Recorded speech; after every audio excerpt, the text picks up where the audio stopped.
মির্জা আব্বাসী নাকি হাদিকে দুনিয়া থেকে সরিয়ে দিতে চেয়েছে। ওসমান হাদিকে মির্জা আব্বাস গুলি করিয়েছে, কারণ বিএনপি চায় না এমন কোন শক্তি বিএনপির সামনে আসুক যেটি বিএনপির সামনে হুমকি হয়ে দাঁড়ায়।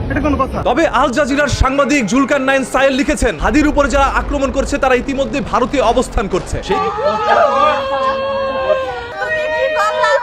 দেশে এসেছে ওসমান হাদির মরদেহ, আর এভাবেই স্বামীর জন্য অঝরে কাঁদছে হাদির স্ত্রী। তো গোপালগঞ্জে হামলার সময় আমরা এটা বলেছি, প্রশাসনের ভিতরে কিন্তু ফ্যাসিস্ট আমলের লোকজনরা রয়ে গেছে এবং তারা কিন্তু বারবার চেষ্টা করছে এই সময়টা, এই সরকার গণঅভ্যুত্থান যাতে ব্যর্থ হয়। কাঁটাতারের ওপারে ভারতের মেঘালয় রাজ্য, এপারে ময়মনসিংহের হালুয়াঘাটের ভুটোয়ামারি এলাকা। তবে কাঁটাতারের নিচ দিয়ে গেছে ড্রেনেজ পাইপ, যা শুধু পানিই নয়, মাদক ও মানব পাচারের এক অভয়ারণ্য। ধারণা করা হচ্ছে এই পথেই পালিয়ে গেছেন হাদি হত্যা মামলার প্রধান আসামি ফয়সাল করিম মাসুদ ও তার সহযোগী আলমগীর, যাতে সহায়তা করেছেন স্থানীয় ফিলিপস নাল। আসসালামু আলাইকুম প্রিয় দর্শক, গুরুত্বপূর্ণ কিছু ভিডিও আপনাদের মাঝে শেয়ার করতে যাচ্ছি, যে ভিডিওগুলো রীতিমতো সোশ্যাল মিডিয়াতে তুলপাড় ভাইরাল এবং শিরোনাম দেখেই বুঝতে পেরেছেন ভিডিওটি গুরুত্বপূর্ণ।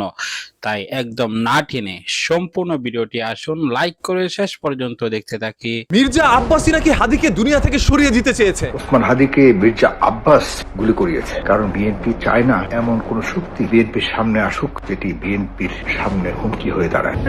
তবে আল জাজিরার সাংবাদিক জুলকারনাইন সায়েল লিখেছেন, হাদির উপর যারা আক্রমণ করছে তারা ইতিমধ্যে ভারতে অবস্থান করছে। সেইখানে গিয়ে ছবি তুলে আবার আওয়ামী লীগের এক নেতাকে নাকি সেই ছবিটি তিনি পাঠিয়েছেন। বাংলাদেশের কোনো আইন শৃঙ্খলা বাহিনী তাকে ধরে রাখতে পারে নাই, ভারতের মধ্যে চলেই গেল অতঃপর। ভাই আল্লাহ যদি আমাকে নিয়ে যায়, আমার বাচ্চাটার দিকে একটু খেয়াল রেখে। এদিকে হাদির জীবন যাচ্ছে, অন্যদিকে ভারত আওয়ামী লীগ আনন্দ উল্লাস করছে।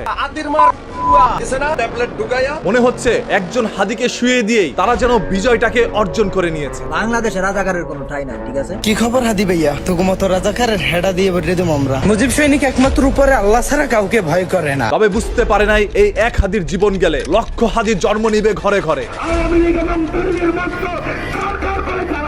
এই দেশের একটি কুকুরের জন্য বাংলাদেশের সকল বুদ্ধিজীবীরা একত্রে ফেসবুকের মধ্যে পোস্ট করতে পারে, রাস্তায় নেমে আন্দোলন করতে পারে। তবে হাদির জীবন গেলে সকল বুদ্ধিজীবীরা চুপ করে থাকে, কারণ আপনি যদি এই দেশে বুদ্ধিজীবী হইতে চান তাহলে প্রথম ক্রাইটেরিয়া হচ্ছে আপনার ইসলাম বিদ্বেষী হতে হবে। আর এটা করতে না পারার কারণে আবরার ফাহাদ এবং ওসমান হাদির জীবন যায়। এরপরও তারা বুদ্ধিজীবীর স্বীকৃতি পায় নাই। শুধু আমাদেরকে যদি কেউ গুলি করে মেরে ফেলে তাকে যেন ধরে বিচার করা হয়। হাদির অবস্থা খুবই গুরুতর, যার কারণে এয়ার অ্যাম্বুলেন্সে করে হাদিকে নেওয়া হচ্ছে সিঙ্গাপুরে। এই ওসমান হাদিও বেঁচে ফিরে আসবেন ইনশাআল্লাহ। যতদিন বেঁচে থাকবে ততদিন পর্যন্ত আজাদির সন্তানেরা লড়াই করবেই করবে। নিশ্চুপ শহরের বুকে আমি আগুনের মতো একটি প্রশ্ন রাখি, কেন এত শিকল, কেন এত ভয়? যেই চোখে স্বপ্ন নিষিদ্ধ সেই চোখেই আমি আলো জ্বালাই। বিদ্রোহ মানে ধ্বংস নয়, বিদ্রোহ মানেই জন্ম।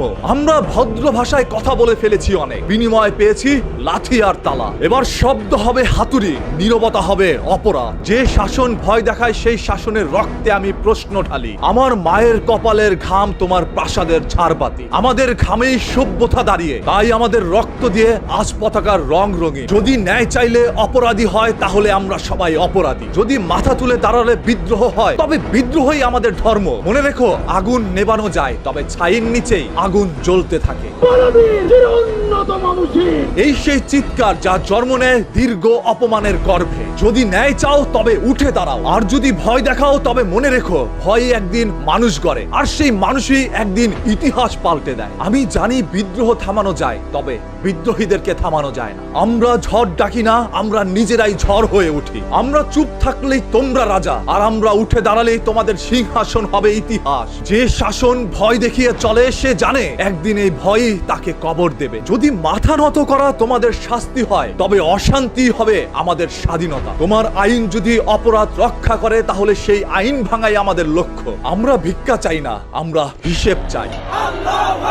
যে অন্যায়কে তুই নিয়ম বানিয়েছিস মনে রাখিস, একদিন সেই অন্যায় তোর কফিনের পেরেক হবে। ভয় দেখিয়ে শাসন করেছিস বহুদিন, এবার আয়নায় তাকিয়ে দেখ, ভয়টা এখন আর আমাদের নয়, ভয়টা এখন তোর ঘাড়ের উপর নিঃশ্বাস ফেলছে। যে জনগণ প্রশ্ন করতে পারে তার সামনে কোনো সিংহাসনই নিরাপদ নয়। ইতিহাস মনে রেখো, সব শাসকের পতনের আগে তারা বলেছিল ওরা আমার কিছুই করতে পারবে না। If I die today, the person can die, idea cannot die. Inqilab Manch will not আপনার দায়ী। যদি হাদি আর একবারের জন্য বেঁচে ফিরে আসে, বাংলাদেশ হবে নতুন করে পরিবর্তন। নয়া বাংলাদেশের রাজনীতি হবে, মাইলের পর মাইল হাঁটতে হবে। আমি আমার টিম প্রত্যেকের পা ছুটে গেছে, কিন্তু আপনাদেরকে জানাই নির্বাচনের দিন পর্যন্ত আমরা ফজর থেকে সারা রাত মাইলের পরে মাইল হাঁটবো। আর যদি হাদি থাকে পরকালে, তাহলে বাংলাদেশ আবারও পাল্টে যাবে হাদির এই শেষ যাত্রা দিয়ে।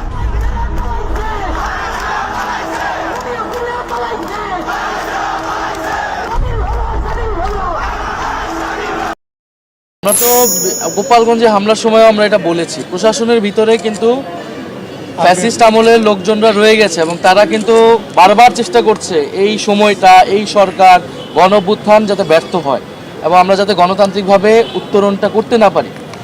ফলে এই যে স্বরাষ্ট্র উপদেষ্টার কথা বারবার বলা হয়েছে, এই ঘটনা শরীফ ওসমান হাদির মতো গণঅভ্যুত্থানের একজন নেতৃত্বকে প্রকাশ্যে গুলি করা হলো, তারপরে তো তিনি কোনো ব্যবস্থা নিতে পারেন নাই এবং তিনি নৈতিকভাবে ওই দায়িত্বে থাকতে পারেন না, এটা আমরা কিন্তু বলেছি। এবং গতকালকে ঘটনার পরেও আমরা কিন্তু কোনো বক্তব্য পাই না, সরকার বিবৃতি দিয়ে তার দায় ছাড়া কাজ করতেছে। ফলে সরকারের থেকে কোনো দায়িত্বশীল আচরণ যেমন আমরা পাচ্ছি না, সরকারের ভিতরে এই যে চক্রান্তগুলো বিভিন্ন সময় আমরা সরকারের কাছে এইগুলো বলেছি যে এই ধরনের চক্রান্ত হচ্ছে, ভিতরে এই ধরনের ফ্যাসিস্ট আমলের লোকরা রয়েছে বা এই গণঅভ্যুত্থান বিরোধী লোকেরা রয়েছে। ফলে সেই জায়গা থেকে, কারণ গতকালকে ঘটনা এটা পুরো বাংলাদেশ দেখেছে যে কিছু মানুষ এখানে এসে যেই নাশকতা করেছে, যদি প্রশাসন চাইলে এটা থামাতে পারত, সরকার যদি চাইলেই এই জায়গায় একটা বোল্ড স্টেপ নিতে পারতো, কিন্তু তারা সেটা নেয়নি। স্বরাষ্ট্র উপদেষ্টা এখানে এই পর্যন্ত আসেন, স্বরাষ্ট্র উপদেষ্টা আসে নাই, কোনো মুভমেন্ট নাই তাদের। তথ্য উপদেষ্টা নতুন যিনি হয়েছেন তার কি বক্তব্য আমরা কিন্তু কিছুই পাইনি।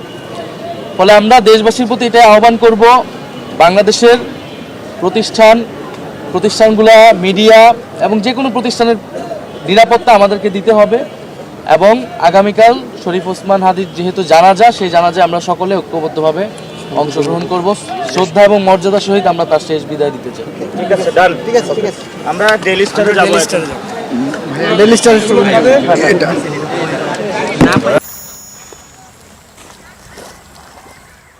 কাঁটাতারের ওপারে ভারতের মেঘালয় রাজ্য, এপারে ময়মনসিংহের হালুয়াঘাটের ভোটোয়ামারি এলাকা, দুদিকেই বিস্তীর্ণ কৃষি জমি।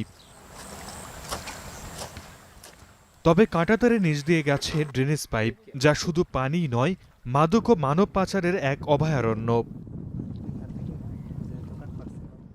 ধারণা করা হচ্ছে এই পথেই পালিয়ে গেছেন হাদি হত্যা মামলার প্রধান আসামি ফয়সাল করিম মাসুদ ও তার সহযোগী আলমগীর, যাতে সহায়তা করেছেন স্থানীয় ফিলিপ স্নাল। ফিলিপ মূলত গারো আদিবাসী, এখানে তার বাবা মা থাকে, ও নালিতে বাড়িতে বিয়ে করেছে, ওখানে থাকে, ওখান থেকে এখানে আসে।